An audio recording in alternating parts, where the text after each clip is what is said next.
Bahrain adalah sebuah negara Arab kecil, berbentuk kerajaan di Teluk Persia. Bahrain adalah negara terkecil ketiga di Asia, setelah Maladewa dan Singapura. Luas negara ini 780 km persegi, sedikit lebih luas dari kota Jakarta.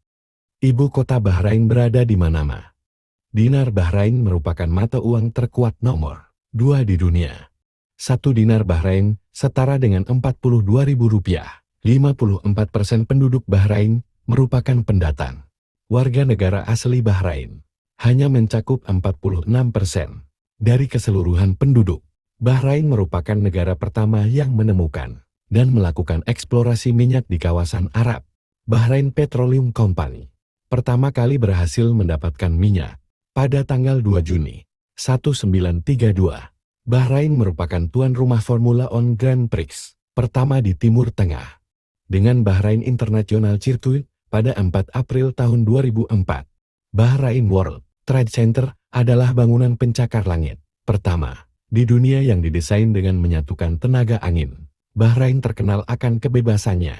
Di daerah Arab, dapat ditemukan klub-klub malam alkohol, berpesta, dan menghabiskan malam di bar klub di Bahrain.